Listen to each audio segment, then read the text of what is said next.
Here on Forgotten Fretmasters, we're used to covering guitarists who, for one reason or another, didn't get the notoriety they deserved. In most of their cases, it wasn't for lack of trying. Each and every one of them looked for that superstardom that inspired them to pick up a guitar in the first place. But our next subject, well, he was a bit different.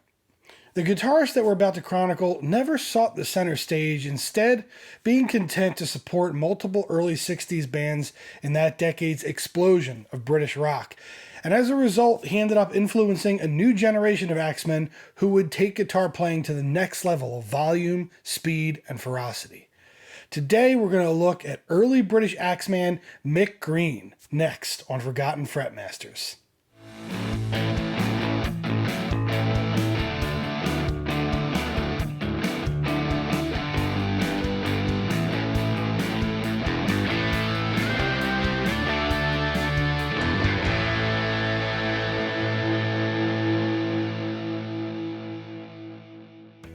Hello friends, and welcome to Forgotten Fretmasters, where we examine guitarists or musicians who for one reason or another might not have been as commercially successful as, had the longevity of, or just left us sooner than some of the other guys who often end up on all the top 10 lists.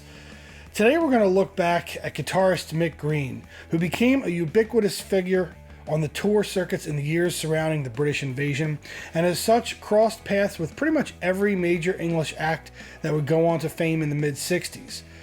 But remember, if you like rock history content like this, please consider subscribing to the Guitar Historian channel, and make sure you hit the like button below the video to let YouTube know that you think other rock history lovers would like to see it. Now, more on the monster of Matlock. Michael Robert Green was born on 22 February 1944 in Matlock, Derbyshire, United Kingdom, the son of a cabbie. Matlock is located just on the southeast side of the Peak District, almost in the geographical center of England. Matlock became known over the years as a spa town due to the discovery of hydrothermal water springs, which would become a popular health treatment in the 19th century on both sides of the pond. Matlock also became known as a quarry town and is known for its rolling hills and watercourses. Young Mick would be swept along in the same craze of the late 1950s that inspired many other young British musicians of the day, skiffle. Played on cheap and sometimes homemade instruments, the skiffle craze would bear hundreds of bands almost overnight, including Mick's outfit called the Wayfaring Strangers in the late 50s. In a battle of the bands, they would play passively, but come in second to another young skiffle group from Liverpool called the Quarrymen. This chance encounter would bear fruit for Green many years later. Green and his Wayfaring bandmates, Johnny Spence and Frank Farley, eventually would all go on to begin a career as a backing band over the coming years, with the explosion of British skiffle morphing into a full-blown rock and roll revolution. Washboards were traded for drum sets and T-chest basses traded for Hofners as the sound of electric guitars cut the night all throughout the United Kingdom.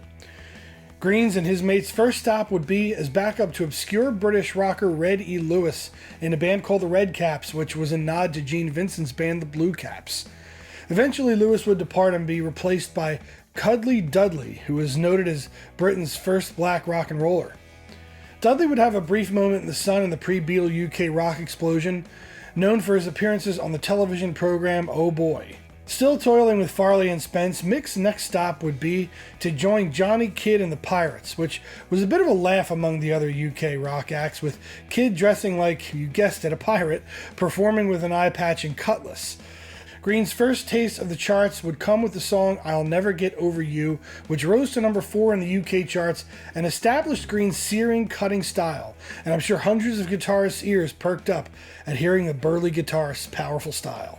Mick and his stablemates arrived during the downturn of the Pirates' fortunes, however, but they were able to manage a minor hit with A Shot of Rhythm and Blues, which would be covered by the Beatles on the Live at the BBC compilation, as well as become a standard for most of the other Merseyside beat groups, including Gerry and the Pacemakers. What became most well known about the track, however, was Mick Green's guitar technique, which mixed rhythm and lead guitar runs simultaneously and would inspire many guitarists who found themselves as the only six-string slinger in their respective bands.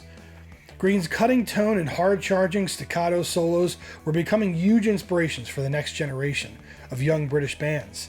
In 1964, Mick would leave the Pirates after being offered the prime gig of joining Billy J. Kramer's backing band, the Dakota, but Mick's bad luck of joining groups on the way down continued as Kramer's descent into alcoholism was beginning to affect his ability to perform, and even Green, being joined by his friends Frank Farley on drums once again, wasn't enough to keep the band going at the rate that it had during its salad days.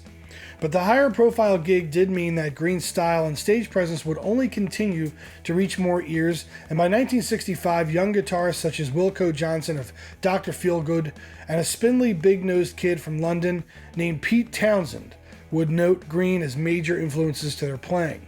Townshend especially, as the only guitarist in The Who, adopted Green's rhythm/lead style and perfected it as The Who's career progressed.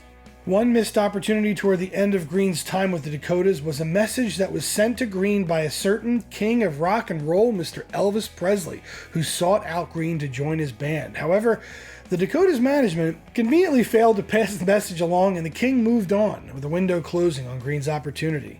Mick also would become known as a pretty decent songwriter as well, with many of his compositions ending up on early Dr. Feelgood albums such as Oh Yeah and Going Back Home.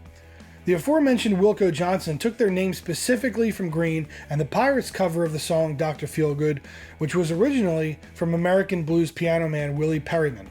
You might be wondering what kind of equipment allowed Mick to achieve his signature sound. Unfortunately, there's not a lot of information or footage of Mick's earliest instruments. However, there are a few pictures of him with the Pirates. One shows him holding what looks to be a red Gibson double-cut single P90 Les Paul Jr. Later, he was sporting a white standard Fender Telecaster, but later on, Mick was a man of simple tastes, and his main axe of choice in his later career was the 1972 Fender Telecaster Custom, which sported a Seth Lover-designed wide-range pickup of the neck, Fender single coil on the bridge. It was the best of both worlds, just as his playing style mixed rhythm and lead. This gave Green a lot of tonal possibilities in a lightweight instrument, along with an easily playable Tele neck. He would go on to use the instrument for the rest of his life.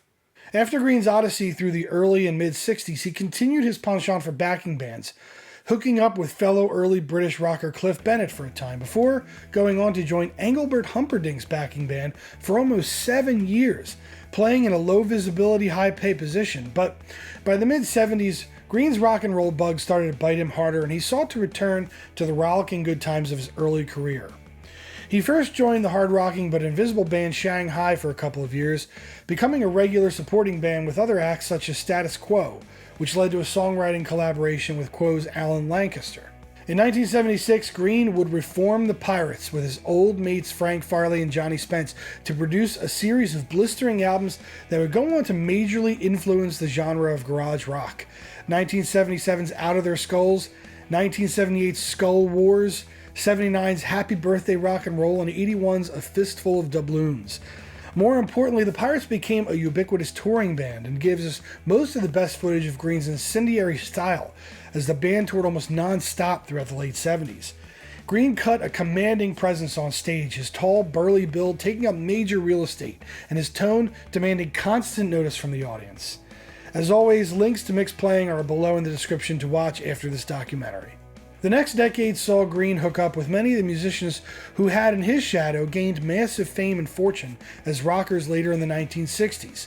He would work with legendary British singer-songwriter Brian Ferry, formerly of Roxy Music, on his album Frantic. He backed up Van Morrison, both recording and touring with his band for almost a decade between 1999 and 2008. He recorded with Motorhead's Lemmy Kilmister in Lemmy's side project The Upsetters for their single cover of Blue Suede Shoes. He played guitar on Robert Plant's 2003 album The 66 to Timbuktu. He also worked with Ronnie Lane and Steve Marriott on their 2004 album The Magic Midgets. He would also work with his brother from another mother, legendary blues guitarist and Fleetwood Mac founder Peter Green, no relation, for two kind of strange blues albums in the late 90s called Green's Blues and Two Greens Make a Blues. If anyone has access to the complete albums, let me know in the comments. I found a website that just had samples, but not the complete songs. I can't seem to find it anywhere. In 1999, Paul McCartney sought to make an album of rollicking old-school rock and roll, and he specifically recruited Mick's raucous cutting style for the album. And Green joined Paul on his Run Devil Run album, as well as his famous live appearance at the Cavern Club, returning for the first time to the venue since 1963. The other guitarist in that backing band was a little-known bloke named David Gilmour. During all this traveling, however, Green still found the time to perform with his beloved Pirates, and he continued to work with Dr. Feelgood guitarist Wilko Johnson on various projects over the years. Into the 2000s, Mick never stopped touring and performing in various projects despite his health beginning to decline. He even found time to teach guitar. In 2004, while performing with Bryan Ferry, he suffered a cardiac arrest and had to be saved by two doctors who happened to be in the audience. Of course, this didn't stop Mick for long, and Mick just jumped right back on stage after a short recovery. But in addition to continuing heart trouble, Mick would suffer kidney failure later in 2009, leading to his eventual death from heart failure on 11 January 2010 at the age of 65. Mick was surrounded by his family, wife Karen, and sons Lloyd and Brad. Later in November of 2010, a tribute show was held at the 100 Club in London and featured the Animals and the Wilko Johnson Band, as well as an unofficial Pirates reunion that featured both of Mick's sons, Lloyd on bass and Brad on guitar, playing with Mick's old mate Johnny Spence and running through the Pirates' back catalog. Lloyd continues to play bass in the acclaimed blues rock band The Milkmen. Looking back on his long and storied career, it seems amazing that so few guitarists know who Mick Green is, but Green was the type of guy who was okay with that. He had simple tastes in the music he liked to play, and the type of shows he liked to participate in. He never sought the laser lights or pyrotechnics of arena rock. He never sought the limelight and wasn't comfortable doing endless interviews and press. He just wanted to rock out in an unpretentious and fun way, and he lived his life the way that he wanted, mostly staying away from the many vices and temptations of the rock star lifestyle that cut down so many of his contemporaries. As a result, he lived a relatively long life for a rocker, and he left behind a towering shadow that inspired musicians in the genres of early rock, garage rock, blues rock, punk rock, heavy metal, and even grunge. He's one of those guitarists, and I'm sure that legacy is just fine by him. But that's another episode of Forgotten Fretmasters. Thanks so much for joining us for this examination of a truly hidden figure of early British rock. And once again, please consider subscribing to the Guitar Historian channel and checking out dozens of other documentaries that I've produced just like this one. Next on Forgotten Fretmasters, we will examine the short-lived career of free guitarist Paul Kossoff. Thanks for watching, and we will see you next time.